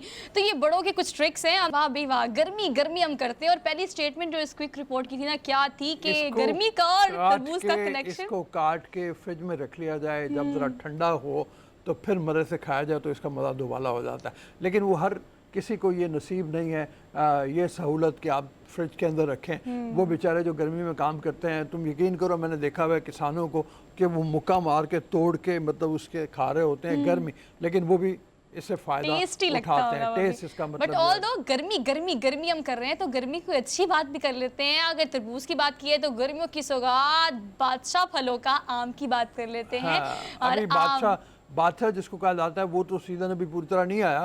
उसकी वजह यह है कि बादशाह मेरे ख्याल से चौंसा होता है, मुझे नहीं मालूम तुम्हें कौन सा पसंद है। मैं अभी यही पूछने वाली थी आपसे, बल्कि ब्रेक में पूछ भी रही थी। कोई 4-5 अच्छी अच्छी किस्म होती है, नाम बड़े अजीब अजीब से होते हैं इनके, कि कोई चौंसा होता है, कोई लंगड़ा भी होता है, इस तरह की 2-3 नाम आखिर में होते आता है, हैं। तकरीबन जाके बाद में आता है। लेकिन सबसे पहले जो है वो सिंधड़ी, सबसे पहले सिंध की तरफ से सिंधड़ी आम आना शुरू होता है। और वो जो मुल्तान से आते हैं उन्हें क्या कहते हैं? मुल्तान से तो मुख्तलिफ किस्में हैं, मुल्तान से कोई एक किस्म नहीं है। चौंसा भी मुल्तानी का मशहूर है। अनवर रटोल उस तरफ से बहुत ज़्यादा आता है। अनवर रटोल बड़ा मज़े का, उसका अरोमा बड़ा शानदार होता है। लेकिन अभी हम जो बात करने जा रहे हैं वो गर्मी से मिली हुई है, और वो ये है कि गर्मी के सीज़न में इजाफा एकदम से हुआ। मार्च से बहुत ज़्यादा गर्मी की शिद्दत हो गई, और जिसकी बुनियाद के ऊपर पानी की भी कमी हुई। पानी की कमी हुई तो आम की फसल को जो मिलना चाहिए था पानी, वो नहीं मिला। और उसके साथ गर्मी की वजह से ये हुआ कि हमने पहले भी बात की, वो ये था कि आम वक्त से पहले पकने शुरू हो गए। जब वक्त से पहले पकेंगे तो उनके अंदर जो रसीला गूदा उसका है वो पूरी तरह से तैयार नहीं हुआ। तो आम के बारे में गिला ये किया जा रहा था, शिकवा ये था, शिकायत ये थी, दुख ये था, दुख था ये। दुख ज़्यादा ये था। अच्छा। इससे ज़्यादा दुख ये था कि जी आम अब के कम मीठा होगा जो शुरू में आएगा, और उसके अंदर गूदा उतना ज़्यादा नहीं होगा जितना ज़्यादा होने की उम्मीद है। अब्दुल रऊफ साहब, मेरे घर में आम का दरख्त है। अच्छा, मेरे घर में आम का दरख्त है, और मेरा ये शौक है मेरे घर वालों का भी कि हम थोड़ा सा बनाते हैं, छोटे छोटे जो होते हैं उसको रख लेते हैं, और कम से कम 2-3 हफ्ते के बाद वो छोटे छोटे मज़ेदार किस्म के घर के फल का फिर क्या ही मज़ा है ना। हाँ। लेकिन चले हमारे पास ये एक आपको बताते हैं इस हवाले से कि काशिफ जफ़र अंसारी जो है वो हमारे साथ मौजूद होंगे और हमें बताएंगे इस हवाले से कि जो ये कहा जा रहा है कि ज़्यादा गर्मी की वजह से वक्त से पहले एक तो ये आम पक जाएंगे, दूसरा ये उतने रसीले नहीं होंगे, और फिलहाल जो मार्केट में है उनका टेस्ट भी वो नहीं है। तो वो इस हवाले से क्या बताते हैं? जी, फलों का बादशाह आम का सीज़न शुरू हो चुका है, लेकिन अभी आम जो है वो इतना ज़्यादा रसीला और खाने में मज़ेदार नहीं है। आम को अभी 15 से 20 दिन देर है। जैसे जैसे गर्मी बढ़ेगी आम की मिठास में इजाफा होता जाएगा। अगर बात करें आम के रेटों की तो इस वक्त आम जो है वो 200, 250 और 300 रुपये में दस्तयाब है। इस वक्त जो मार्केट में आम दस्तयाब है उसमें सरोली, उसमें अनवर डिटोल और उसमें समर, ये आम दस्तयाब हैं। जबकि बाकी जो आमों की नस्ल है, सिंदड़ी हो गई, इसी तरह और जो आमों की नस्ल है उसको आने में 10 से 15 से 20 दिन देर है। जब वो आम मार्केट में आएगा तो वो खाने में मज़ेदार भी होगा, रसीला भी होगा। आम को फलों का बादशाह भी कहा जाता है। बहावलपुर में आम के बहुत से बागात लगे हुए हैं। यहाँ पर आम की अपनी पैदावार की जाती है और यहाँ से आम बाहर इंपोर्ट भी किया जाता है। खाने वालों का और जिनके बाग हैं उनका यही कहना है कि आम को रसीला होने में अभी 10, 15 और 20 दिन मज़ीद लगेंगे। जूं गर्मी में इजाफा होगा, आम की मिठास में भी इजाफा होता जाएगा। अच्छा जी, काशिफ जफर अंसारी ने इस हवाले से हमें अपडेट किया। काशिफ, आपका बेहद शुक्रिया। आप वही चीज़ बता रहे थे जो हम बार बार बता रहे हैं कि आम हो और बेशुमार हो, अब ये ज़्यादा कसरत से होने की वजह से हम हमेशा एक्साइटेड होते हैं, लेकिन इस दफ़ा चूँकि फसल मुतासर हो रही है तो काश्तकारों का ये कहना है कि हम एक्सपेक्ट कर रहे थे कि एक बड़ी तादाद में हम जो इस दफ़ा काश्त भी करेंगे और निकलेंगे भी आम, लेकिन फ़िलहाल ये कहा जा रहा है कि इसकी जो काश्त है वो काफ़ी मुतासर हो सकती है। तो क्या करेंगे अगर आम कम होंगे तो?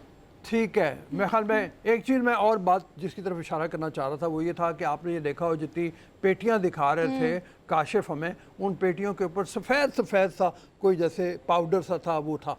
तो ये वो केमिकल हैं जिससे मदद से आमों को जब वो थोड़े से कच्चे रह जाते हैं, जल्दी उतर आते हैं तो पकाया जाता है। और उन्होंने ये बताया कि समर बेश वो अभी अवेलेबल होगा। समर बेश अगर पूरा पका हुआ बड़ा मज़ेदार जायका है उसका। अनवर रटोल भी वो कह रहे थे कि आ गया मार्केट में, लेकिन वो उतना मज़ेदार अभी नहीं है, उतना रसीला नहीं है।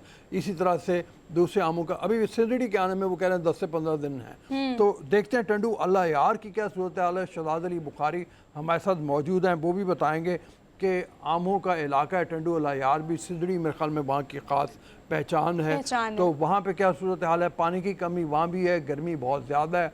तो उस हवाले से चलते हैं टंडू अल्लाह यार, शहजाद अली बुखारी की रिपोर्ट। शहजाद अली बुखारी से बात करते हैं हम चलकर। जी, जिला टंडो अलायार में भी ज़मींदारों को पानी की किल्लत का सामना है। पानी की किल्लत के सबब मुतादिद फसलें तबाह हैं। अगर हम बात करें आम के फसलों की तो आम की जो फसल है वो भी तबाही का शिकार है। यहाँ पर आम का जो साइज़ है वो बहुत छोटा है, जबकि आम के जो काफ़ी सारे पेड़ हैं वो भी सूखते जा रहे हैं। हम बात करें कि आम के बागात और आम का जो सीज़न है उस सीज़न में यहाँ पर आम कसीर तादाद में होते हैं, मगर ठेलों पर हमें बहुत कम आम नज़र आते हैं, जबकि ख़रीदार जो हैं वो भी ज़्यादा हैं। आम की कमी की वजह से यहाँ पर जो है इसकी कीमतें भी ज़्यादा हैं। जबकि हमने जब ज़मींदारों से बात की, ज़मींदारों का भी यही कहना है कि आम की जो फसलें थी हमें यहाँ पर बहुत ज़्यादा पहले मुनाफा बख्श थी, मगर अब जो है पानी किल्लत के सबब यहाँ पर हमें करोड़ों रुपए का, लाखों रुपए का, करोड़ों रुपए का हमें यहाँ पर नुकसान का सामना करना पड़ा है। जिन लोगों हमने ठेके पे बाग दिए थे वो ठेकेदार यहाँ पर हमें हमारे बागों को, हमारे आमों को छोड़ कर जा रहे हैं, जिससे हमें माली नुकसान का सामना है। जी ठीक है शहजाद अली बुखारी, आपने इस हवाले से हमें अपडेट किया, आपका शुक्रिया। होप फॉर गुड, हम दुआएं करते हैं कि अल्लाह पाक ढेर सारी बारिश करे और हमारे पानी के जो ज़्यादातर मसाइल हैं वो हल हो जाए। आगे बढ़ते हैं, हम ज़रा बात करना चाह रहे थे काफ़ी देर से अब्दुल रऊफ साहब गाड़ियों के हवाले से। गाड़ियों की कीमतें बढ़ती चली जा रही हैं और इतनी ज़्यादा कीमत हो गई है कि जिसकी कोई हद नहीं। उसकी वजह एक तो ज़ाहिर है ये है कि हमारे यहाँ जो डॉलर की कीमत मुसलसल बढ़ रही है और जो डॉलर की कीमत बढ़ेगी गाड़ियों की कीमतें भी बढ़ेंगी। लेकिन उसके अलावा और भी बहुत से मसाइल हैं जिसको हमें सामने रखना है। सुनील मंच इस वक्त पाक व्हील्स के जो हेड हैं वो हमारे साथ मौजूद होंगे, उनसे चल के बात करते हैं। अस्सलाम वालेकुम सुनील। कैसे हैं आप? ठीक ठाक हैं? हाँ बिल्कुल ठीक ठाक। आपका बड़ी देर से हम इंतज़ार कर रहे थे। ये बताओ कि क्या एक्सपेक्टेड है कि गाड़ियों की कीमतें, अभी डॉलर की कीमत और बढ़ गई है तो चंद दिनों में अब 3-3, 4-4 दफ़ा गाड़ियों की कीमतें बढ़ाई गई हैं इस साल में। होंडा ने, टोयोटा ने, सुजुकी ने, सब ने अपनी कीमतें बढ़ाई हैं। 3-3, 4-4 दफ़ा ये हो गया। तो क्या एक्सपेक्टेड है कि अभी और बढ़ने जा रही है कीमत? सर अनफॉर्चुनेटली जो मुझे नजर आ रहा है, जिस तरह डॉलर की प्राइस अप्रिशिएट कर रही है, रुपी डिवैल्यू हो रहा है, आई वुड हैव टू से यस, गाड़ियों की प्राइसेस और ऊपर जाएंगी।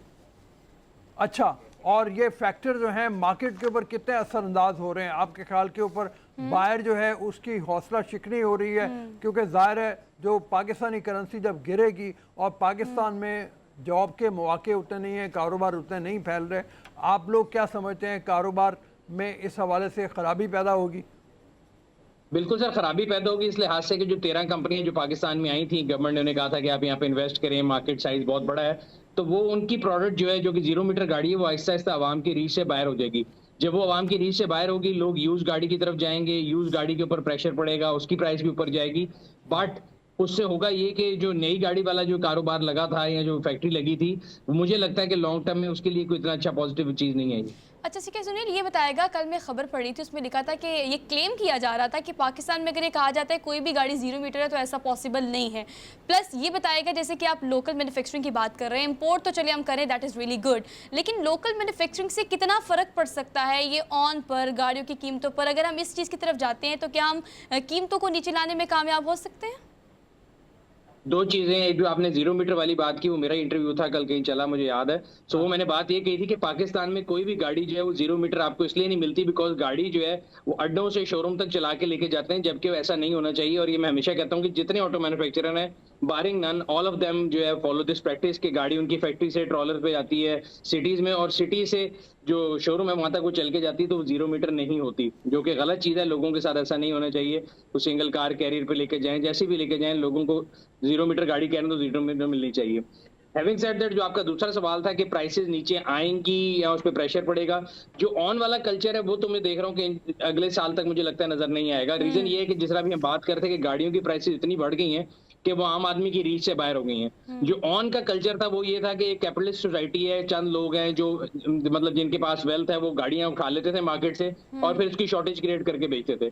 अब मसला ये कि जब उनके पास कस्टमर ही नहीं होगा, वो बेचेंगे किसको? तो वो किसी और चीज में चले जाएंगे, कमोडिटी में चले जाएंगे, चीनी ले लेंगे, आटा ले लेंगे, केला ले लेंगे। उनका कोई ताल्लुक गाड़ी से ऐसा नहीं था, वो एक शॉर्टेज क्रिएट करने वाला माफिया है। तो वो गाड़ियों से मुझे लगता है बाहर निकल जाएंगे बिकॉज गाड़ियों के अंदर डिमांड वैसे इतनी नहीं रहेगी। तो उससे ये जरूर होगा कि प्राइसेस नीचे नहीं आएंगी बट ऑन नीचे आ जाएगा। अच्छा सुनील, ये बताओ कि ये जो बारहा मतलब ऐसा होता है कि जब गवर्नमेंट ये देखती है कि गाड़ियों की कीमतें बढ़ रही हैं तो सेकंड हैंड यूज्ड कार की इंपोर्ट की इजाज़त दे देती है। अभी उस कारोबार में क्या हौसला चिकनी होगी उसकी, उसका हौसला यानी लोग ज़्यादा वो उसकी तरफ चले जाएंगे, गवर्नमेंट पे प्रेशर आएगा कि उसकी इजाज़त दे दे, चूँकि ये गाड़ी तो अफोर्ड नहीं होगी किसी से। नहीं सर, उसकी रीजन ये है कि एक तो दो चीजें हैं, मेरा नहीं ख्याल कि वो करेगी और ना ही उसको करना चाहिए। मैं हमेशा कहता हूँ कि डिजिटल जब भी कहीं इंडस्ट्रियलाइजेशन होती है तो उसमें आपको थोड़े अरसे तक के लिए उस इंडस्ट्री को प्रोटेक्शन दे के फिर उसको आप कहते हैं कि जी आप प्राइसेस कंट्रोल करें। हमारे मुल्क में पहले भी ये होता रहा कि हर 2 साल 3 साल बाद इनकंसिस्टेंट पॉलिसी है, गवर्नमेंट आती है, वो कहती है जी हम इंपोर्ट खोल देंगे, फिर लोकल इंडस्ट्री चीखें मारती है कि हमें आपने काम नहीं करने दिया, and it has been going on since 90s। अब जो पहली ऑटो पॉलिसी आई थी कॉम्प्रिहेंसिव 2016 की, उसके बाद इनको जो गवर्नमेंट ने जो रोड मैप दिया था कि अगर आप पार्ट्स इंपोर्ट कर रहे होंगे और लोकल नहीं बनाएंगे तो आपकी गाड़ी वैसे फिजिबल नहीं रहेगी, तो उसके लिहाज से फिर गवर्नमेंट ने जो लूप होल से इंपोर्ट के वो टाइट किए हैं। तो मेरा नहीं ख्याल कि इंपोर्टेड गाड़ी का कोई स्कोप है इस तरह भी। और सेकेंडली जो रुपये की डिवेल्यूएशन है वो इंपोर्टेड गाड़ी में भी एट प्ले। अगर आज आप 660 सीसी गाड़ी को कंपेयर कर लें और आप 5 साल पुरानी एक्सीडेंटेड 660 सीसी गाड़ी भी मंगा लें तो वो लोकल सुजुकी ऑल्टो से महंगी पड़ती है। तो वो जो आर्गूमेंट है कि इंपोर्टेड गाड़ी खोल देंगे तो सस्ती मिलेगी, वो गलत है और वो होगा भी नहीं। होगा ये कि ये जो लोकल गाड़ियां हैं इनको जो है अपनी लोकलाइजेशन बढ़ानी पड़ेगी ताकि इनका जो इन्हिसार है वो डॉलर पे कम से कम हो, ताकि डॉलर ऊपर जाए ना जाए इनको उतना फर्क ना पड़े। अच्छा, बहुत सी इंडस्ट्री में हमारे चीनी गाड़ियां आई थी और उन्होंने यहाँ पे आप जैसे बता रहे हो 13 कंपनियों को इजाज़त दी गई थी। ख्याल ये था कि उनके आने से कीमतों में कोई फ़र्क पड़ेगा, कोई कमी आएगी, लेकिन हुआ नहीं कुछ। उस हवाले से क्या कहेंगे? सर उसमें ये है कि अगर हम एक्चुअली डिपेंड्स हम उसको देख किस तरह रहे हैं। अगर हम कंज्यूमर की राइट्स की तरह देखें, कंज्यूमर की ऑप्शंस के लिहाज से देखें, वैल्यू टू मनी प्रोपोजिशन के लिहाज से देखें तो काफी तब्दीली आई है। आपको याद होगा 90s में, क्या अर्ली 2000 में, बल्कि 2000 लेट, अगर आज से 5-6 साल पीछे चले जाए तो पाकिस्तान में कई ऐसी गाड़ियां थी जिनमें आपको नेसेसिटीज ऑप्शन के नाम पे दी जाती थी। सिगरेट लाइटर हो गया या आपकी सीट बेल्ट होगी। इवन पाकिस्तान में ऐसी गाड़ियां भी आती थी जिनमें साइड व्यू मिरर नहीं होते थे। अब पाकिस्तान में डुअल एयर बैग स्टैंडर्ड हैं, पैनोरामिक सनरूफ आती हैं, और मतलब यू नेम द ऑप्शंस। तो आहिस्ता आहिस्ता कंज्यूमर के पास चॉइस बढ़ जाती है। जब कंज्यूमर के पास चॉइस बढ़ती है तो उसको जो है ना वैल्यू प्रोपोजिशन मिलती है। अगर आज आप मतलब लोअर सेक्टर को छोड़ दें, अगर हम इकोनॉमी सेक्टर को छोड़ दें और मीडियम सेक्टर की बात करें, 5 से 7 मिलियन के दौरान आपके पास 10 से 12 कंपनियों की गाड़ियों की ऑप्शन है जो कि कंज्यूमर के लिए बेहतर है।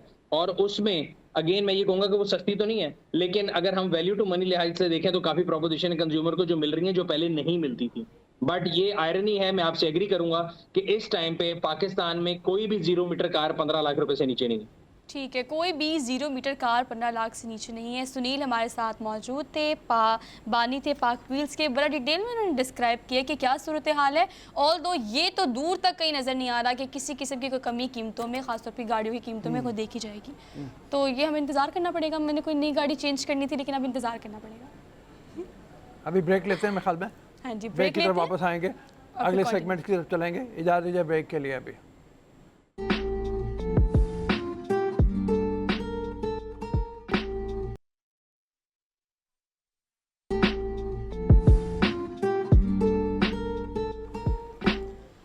Welcome back after the break. So अब बात कर लेते हैं कुछ टेक्नोलॉजी की। रोज़ाना एक सेगमेंट हमारे मॉर्निंग शो में ये ज़रूर होता है कि we are living in 21st century और टेक्नोलॉजी को किस किस तरह से इस्तेमाल किया जा रहा है, लेकिन अच्छा इस्तेमाल हो तो ही बेहतर है। डीप फेक का एक नाम कसरत से आपने ट्विटर पर ख़ास तौर पर सुना होगा कि क्या मिथ है और ये क्या साइंस है, इससे क्या हो सकता है। थोड़ा इनिशियली अगर आपको बता दें तो डीप फेक ऐसी टेक्नोलॉजी है जिसे आपने एडोब फोटोशॉप देखा होगा, फेस चेंज हो जाता है, बॉडी चेंज हो जाती है, आवाज़ चेंज हो जाती है। लेकिन डीप फेक की जो टेक्नोलॉजी है वो इस तरह से कि यू कांट आइडेंटिफाई कि अगला बंदा वही है जो आप स्क्रीन पर देख रहे हैं या नहीं दे रहे। एग्जांपल थोड़ी सी अगर मैं ब्रीफ करूं अब्दुल रऊफ साहब, तो ये है कि ये डीप फेक ऐसी टेक्नोलॉजी है कि आप अगर फॉर एग्जांपल माइकल जैक्सन है, आपने उसकी फेशियल एक्सप्रेशन, उसकी आवाज़, उसका फेस, उसकी बॉडी स्ट्रक्चर पूरा का पूरा अपने बॉडी पर, अपने फेस पे फिट कर सकते हैं एज इट इज़। ये अब मैं देखूं कि हमारे पाकिस्तान में सियासतदानों को मलाइन करने के लिए बहुत पुराने ज़माने से ये टेक्निक मतलब इससे मिलती जुलती इस्तेमाल की जा रही थी। पहले ये था कि तस्वीरें लेके उन तस्वीरों के ऊपर सब चिपका के मुख्तलिफ सियासतदानों के और वो लोग जो है दूसरी पार्टियों के लोगों को तस्दीक का निशाना बनाते थे। अब ये टेक्निक बहुत ज़्यादा एडवांस हो गई है और इमरान खान ने असल में जब से पता चला स्टेटमेंट के हवाले से इमरान खान की, उन्होंने कहा कि डीप फेक टेक्नोलॉजी के ज़रिए मेरी कोई वीडियो लाई जाएंगी। लोगों का उसमें इंटरेस्ट हुआ, उन्होंने जानना शुरू किया। अब ये क्या है, सियासतदान क्यों डर रहे हैं, क्या इस्तेमाल हो रहा है, इस हवाले से हमारे साथ मौजूद हैं साइबर सिक्योरिटी के एक्सपर्ट हैं जबरान। उनसे चल के बात करते हैं। अस्सलाम वालेकुम जबरान। वालेकुम सलाम, बहुत बहुत शुक्रिया दावत देने का। सर ये फरमाइए कि ये डीप फेक है क्या? सबसे पहले तो लोगों को इसके बारे में बताया जाए और कितना ज़्यादा इससे नुकसान हो सकता है। अभी कितने ज़्यादा आप देखें ना, इमरान खान तक जो हैं वो डरे हुए हैं कि मेरी वीडियोज़ आ जाएगी और सियासतदानों को निशाना बनाया जा रहा है। इस हवाले से भी बताइए। बिल्कुल।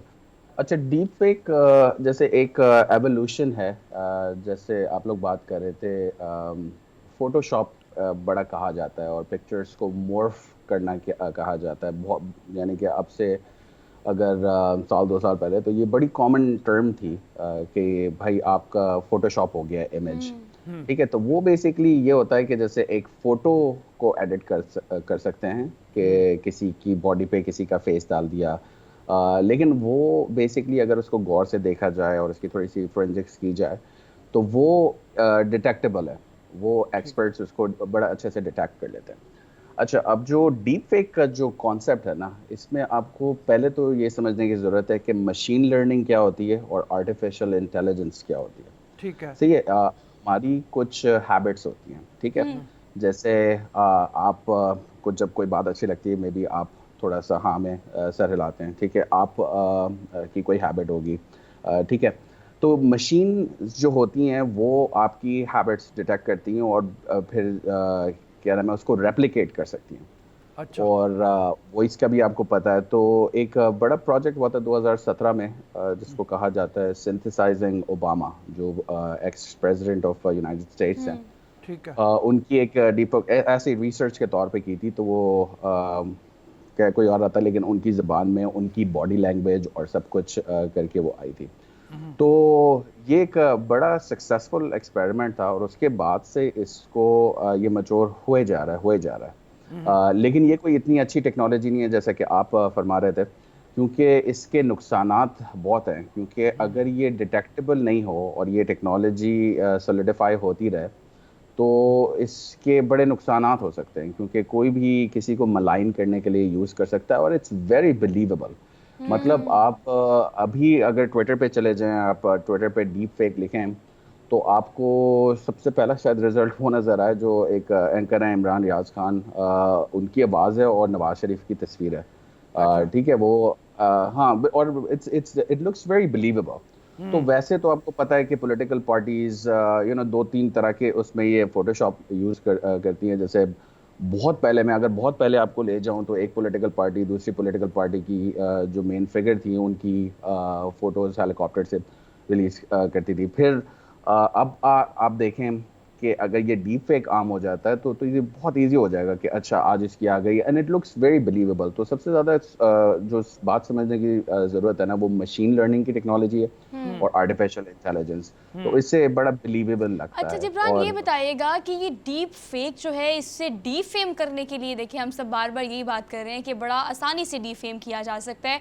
But although there is no possibility a little bit कि हम इसको कहीं से आइडेंटिफाई कर सके, जैसे कि अभी आप दिखा रहे थे, क्योंकि सुनने में क्या है कि ऐसा सॉफ्टवेयर है कि अगर उसके अंदर फॉर एग्जांपल मेरे फेस पे माइकल जैक्सन या XYZ किसी का फेस लगाना है तो हम उस सॉफ्टवेयर के अंदर वो सारा डाटा डाल देते हैं, उसके एक्सप्रेशन, उसकी फोटोज, उसकी वीडियोस, और फिर वो खुद ब खुद ही उसको आइडेंटिफाई करता है। इवन दो फेशियल एक्सप्रेशंस भी वो आपको वो दे सकता है जो आपने डाटा उसके अंदर डाला है। तो हाउ इट वर्क्स लाइक बिल्कुल यही है। जैसे देखिए ना, आप मैं बात कर रहा हूँ, मेरी आदत है एक हाथ में यहाँ करूँगा, जब कोई चीज़ बहुत एम्फेसाइज करना होगा मेरी आंखें थोड़ी सी खुल जाएंगी, ठीक है। आप जब बात करी थी आप भी यू हैड हैंड जेस्चर्स, ठीक है, हाँ सही है। और हम सब की, जैसे मैं पहले कह रहा था कि वी ऑल हैव हैबिट्स, सही है। ओबामा का जो मैं बता रहा था उनका भी यही था कि देयर इज अ सर्टेन, जब हम एम्फेसाइज कर रहे होते हैं कुछ तो हमारी वॉइस में ऑटोमेटिकली एक थोड़ी सी ज़्यादा राइज आ जाता है वॉल्यूम में, क्योंकि हम बड़े कन्विंस्ड होते हैं। एग्जैक्टली। तो ये बेसिकली आप सही कह रही हैं, डीप फेक है। It's a very very good tool to defame, because उसकी जो बिलीवेबिलिटी है ना, जो कॉमन मैन है ना और कॉमन लोग हैं उन पर ज़्यादा है। और मसला पता क्या होता है, देखिए बाद में आके कोई इसको कह दे कि डीप फेक है, वो सब है, लेकिन आप मीडिया में आपको पता होगा the first narrative actually thrives, उसको जो काउंटर करते हैं उसमें मतलब कोई 10-20% का शायद फर्क पड़ता हो, ठीक है। तो ये बड़ा होता है कि एक बार चले गई और आपको पता है कि कितनी तेजी से आजकल डेटा फैलता है। आप अभी कुछ डालें और व्हाट्सएप अपने ग्रुप चेक करें, आपने जो वीडियो भेजी होगी आपको घूम के फिर आएगी कि ये देखो, फिर आप बोलेंगे ये मैंने भेजी थी। तो the speed of data is very very मतलब out of this world right now. इतनी तेज डेटा ट्रैवल करता है आजकल। अच्छा, इसे अगर लीगलाइज कर दिया जाए, या for example if you want to buy something, कुछ एप्लीकेशन ऐसी होती हैं, कुछ सॉफ्टवेयर ऐसे होते हैं उसके आप खरीद कर ही इस्तेमाल कर सकते हैं, ऑल्दो ऐसी ऐप स्टोर पे जाके या XYZ किसी मीडियम पे जाकर आप उसे ऐसे रैंडमली यूज़ नहीं कर सकते।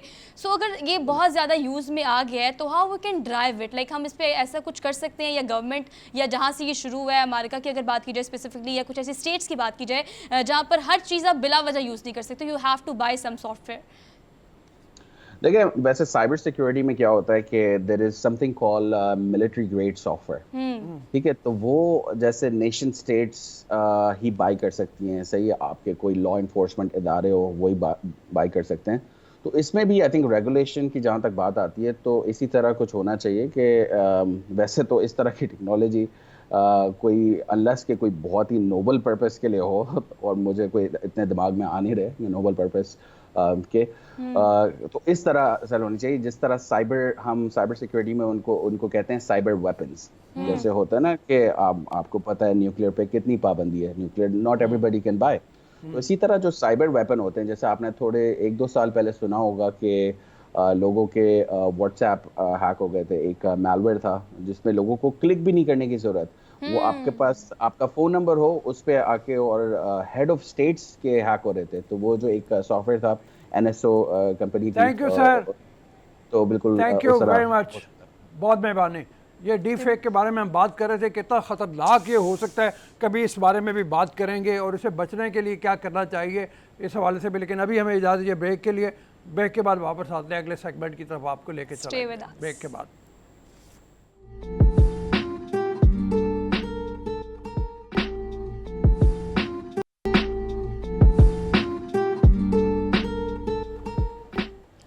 Welcome back after the break. एक बार फिर से आप सबको हमारी तरफ से सुबह बखैर। और वोट ऑफ नो कॉन्फिडेंस के बाद हमने देखा कि बहुत सारे शहरों में बड़ा एक सियासी मुजाहरा किया गया, पावर शोज़ किए गए, जो कि हमेशा यौनरा रहा है PTI का। तो अब PTI का टारगेट है फैसलाबाद, तो फैसलाबाद का रुख कर लेते हैं डायरेक्ट वहाँ पर। अब 15 मई को एक जलसा होने जा रहा है। वज़ीर-ए-आज़म पाकिस्तान, साबिक़ वज़ीर-ए-आज़म पाकिस्तान इमरान खान जो हैं वो पावर शो करेंगे। तो क्या क्या तैयारियाँ हैं फैसलाबाद में, इसके बारे में बात करते हैं। सरदार नदीम साहब हमारे साथ मौजूद हैं। अस्सलाम वालेकुम सरदार साहब। जी वालेकुम अस्सलाम। सर बताइए तैयारी क्या है जलसे की, कितने लोग इकट्ठा एक्सपेक्ट कर रहे हैं आप? अल्हम्दुलिल्लाह जी, फैसलाबाद की आवाम जो है वो अपने कायद इमरान खान का बड़ी बेचैनी से इंतजार कर रही है। इस तरह आपको पता है कि इमरान खान साहब जिस शहर में भी गए हैं अल्हम्दुलिल्लाह रिकॉर्ड तो जलसे हो रहे हैं। इस तरह फैसलाबाद भी आपको पता है कि 2018 के जनरल इलेक्शन में स्वीप किया था यहाँ पे अल्हम्दुलिल्लाह पाकिस्तान तहरीक इंसाफ ने। तो 4 सीटें फैसलाबाद सिटी के एमएनए की और 4 की 4 पाकिस्तान तहरीक इंसाफ के हिस्से में आई थी। तो इंशाअल्लाह ताला 15 तारीख को एक तारीख के साथ जलसा होगा। जिस तरह हर शहर में रिकॉर्ड कायम हो रहा है इस तरह फैसलाबाद की माँ भी इंशाअल्लाह ताला इमरान खान के साथ और इमरान खान का बड़ी बेचैनी से इंतजार कर रही है। इंशाअल्लाह ताला बहुत बड़ा जलसा होगा फैसलाबाद। गर्मी बड़ी शदीद है, इस गर्मी में आप लोगों को ट्रैक करने में कामयाब हो जाएंगे? लोग जो है गर्मी के बावजूद आपके ख्याल में आएंगे? और दूसरी बात यह है कि अब जो यानी बयानिया था वो तो बयानिया एक हद तक रिपीट हो चुका बहुत सारे जलसों में। इस दफ़ा कोई तब्दीली होगी, कोई नया मतलब चीज़ आएगी? कोई महंगाई बहुत ज़्यादा है उस हवाले से उसको टारगेट करेंगे? क्या प्लान है आप लोगों का जो आप अपने कायद को देंगे कि जनाब यहाँ पे लोगों को ये मसला है, इस हवाले से आप बात करें तो ज़्यादा बेहतर होगा। सर देखिए, पाकिस्तान तहरीक इंसाफ एक जुनून का नाम है। गर्मी सर्दी मौसम सर्दी हमें किसी चीज का इंशाअल्लाह ताला कोई चीज असरअंदाज नहीं होगी। फैसलाबाद की आवाम गर्मी के बावजूद इमरान खान के लिए निकलेगी और इंशाअल्लाह ताला आप देखेंगे मौसम की कोई सख्ती जो है ये असरअंदाज नहीं होगी। जहाँ तक आपने महंगाई की बात की है तो ये अब गवर्नमेंट आ गई है, ये जो महंगाई का रोना रोकते थे 192 रुपए प्लस का हो गया डॉलर और महंगाई की जो सूरत है दिन दिन बढ़ती जा रही है। ये लोग कर सकते हो, ये बयानी की बात कर रहे हैं। असल हमारा टारगेट है इंशाअल्लाह ताला की आजादी मार्च जो इस्लामाबाद में इमरान खान की कॉल आएगी और फैसलाबाद क्या पूरा पाकिस्तान निकलेगा इमरान खान के साथ इस्लामाबाद में। असल टारगेट ये है, ये मोबिलाइजेशन हो रही है। सरदार साहब एक सेकंड, की जो बात ठीक है सरदार साहब, ये कहिएगा कि आपकी आवाज़ थोड़ी बिल्कुल क्लियर नहीं आ रही, इसलिए हमें सुनने में ज़रा सा मसला हो रहा था। अभी हम दोबारा आपसे सवाल ये करना चाहते हैं कि अगर ये टारगेट देखा जाए तो टारगेट आपने कर लिया कि इतने बंदे आ सकते हैं, धूप हो गर्मी हो वटेवर, हमेशा देखा है पीटीआई के लोग जाते हैं, लेकिन जगह का इंतखाब आप लोगों ने कर लिया क्योंकि नून लीग का जलसा भी है, वो लोग भी काफ़ी एक्टिव हैं, वो लोग भी जलसे जुलूस करते हैं। तो आप ये बताएगा कि आपने जगह देख ली है, किस जगह पर हमने करना है ये? बिल्कुल हमने फाइनल कर लिया है। ये फैसलाबाद में एक मर्कजी जलसा गया है, बहुत तारीखी जलसा गया है, 2 मार्च का ग्राउंड जो है तो वो हमारा फाइनल है। वो मुकाम वहाँ पे इंशाल्लाह ताला पाकिस्तान तहरीक इंसाफ के चेयरमैन इमरान खान साहब वो फैसलाबाद की वहाँ से खिताब करेंगे और इंशाल्लाह ताला देखेंगे। हम तो सोच रहे थे कि बड़ा ग्राउंड मिले, बहुत ज्यादा बड़ा ग्राउंड मिले क्योंकि ग्राउंड इतना हो जाता है कि जगह कम पड़ जाती है। Thank you sir, thank you, बहुत मेहरबानी, बहुत मेहरबानी। तो वो जी सियासी बातें बहुत हो गई और ज़रा थोड़ी सी ख़वातीन की खूबसूरती की बात हो जाए कि ख़वातीन अपने आप को खूबसूरत बनाने के लिए क्या क्या जतन करती हैं, क्या क्या कोशिश होती है उनकी, जिनमें से एक बहुत बड़ी चीज़ अपने मोटापे को छुपाना नहीं, आप वो काम करना है उसके ऊपर, आप ये कह ले। देखिए अब खवातीन की फेवर में तो बात करनी है ना, हमने बहुत सारी टेक्नोलॉजी जो है के हवाले से बात करनी है। बोटॉक्स जो है वो बुनियादी तौर पे जब उम्र ज़्यादा होने लगती है, चेहरे पे कुछ झुर्रियाँ आने लगती हैं, उस वक्त उसको तदारुक उसका है या थोड़ा सा अपने आप को ज़्यादा खूबसूरत बना के पेश करना, उस हवाले से बोटॉक्स का इस्तेमाल लेकिन कंसल्ट कर लेना चाहिए डॉक्टर से। डॉक्टर मुबशर हमारे साथ मौजूद हैं और डर्मेटोलॉजिस्ट हैं, इनसे बात कर लेते हैं। लोगों को कन्विंस तो हमने कर लिया, सोशल मीडिया पे काफ़ी धूम देखते हैं हम इस तरह के बोटॉक्स के और एक्सपेजी जो ट्रीटमेंट होते हैं, क्या क्या नुकसान आते हैं, क्या क्या फ़ायदे हैं, आप क्या सजेस्ट करते हैं? अस्सलाम वालेकुम जी। वालेकुम अस्सलाम जनाब। हाँ अच्छा रऊफ साहब, थैंक यू वेरी मच।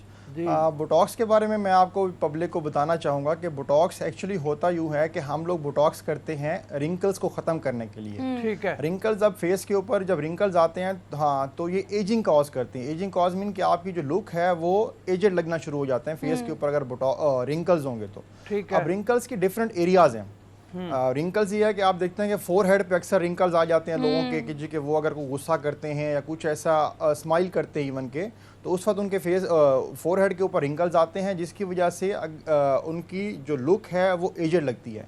दूसरा एरिया ये है कि जो हमारे जो अराउंड द आइज़ या इसको हम लोग क्रोज फीट बोलते हैं, इसमें भी रिंकल्स आ जाते हैं। इन एरियाज में रिंकल्स आएंगे तो इसको हम क्रोज फीट बोलेंगे, और जो फोरहेड पे आएंगे इसको हम लोग फ्रोन्स लाइन बोलते हैं। ठीक है। अब इसका ये है कि ये इसकी जो मेजर जो रीजंस हैं रिंकल्स आने की, वो सन एक्सपोजर है, जिसकी वजह से स्किन हमारी डैमेज होती है और रिंकल्स आना शुरू हो जाते हैं, और आपका जो फेस है या आपकी अपीयरेंस है वो एजड लगना शुरू हो जाती है। ठीक है। अभी आपने खुद ही ये बात कर दी है कि हम बोटॉक्स करते हैं, और बोटॉक्स करने का पर्पज़ क्या है, इसके नुकसानात क्या हैं और इसके फ़ायदे क्या हैं। बोटॉक्स इन रिंकल्स को ख़त्म करने के लिए किया जाता है। बोटॉक्स एक्चुअली है क्या?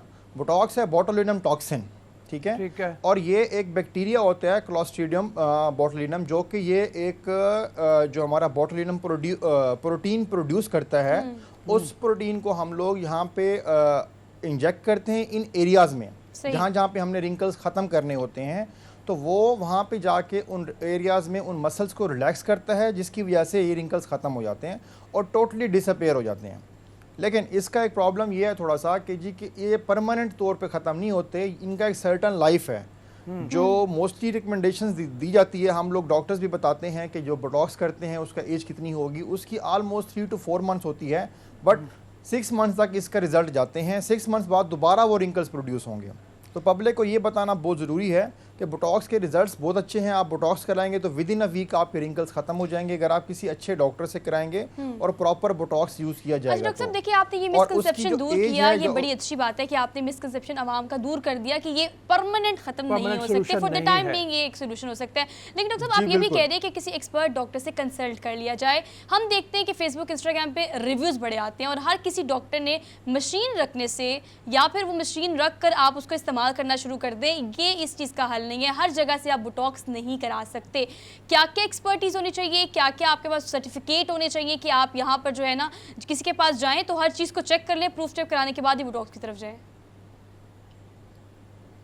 बिल्कुल, ये आपने बड़ा अच्छा सवाल किया। एक्सपर्टीज़ ये होती है कि हमारे यहाँ एस्थेटिक कोर्सेज होते हैं, पाकिस्तान में भी हो रहे हैं, इंटरनेशनल भी हो रहे हैं। जिस तरह से मैंने इंटरनेशनल कोर्सेज किए हुए हैं, उसमें यह कि इंटरनेशनल एक्सपर्ट्स होते हैं हमारे, जो कि हमें ट्रेनिंग कराते हैं, और जो हमारा ये वाला प्रोसीजर है, स्पेशली बोटॉक्स और बाकी भी जो एस्थेटिक्स प्रोसीजर्स हैं, वो FDA से अप्रूव्ड हैं। जो अमेरिकन फेडरल ड्रग अथॉरिटी है, जो कि इंटरनेशनल लेवल पे जो भी कोई ड्रग इंट्रोड्यूस होती है या कोई नया प्रोसीजर आता है, उसको FDA अप्रूव करता है, उसके बाद ही वो पूरी दुनिया में इम्प्लीमेंट हो सकता है। ठीक है, ठीक है। अब उसमें यह है कि बोटॉक्स को जब हम करते हैं तो उसके लिए पहले प्रॉपर ट्रेनिंग्स होती हैं।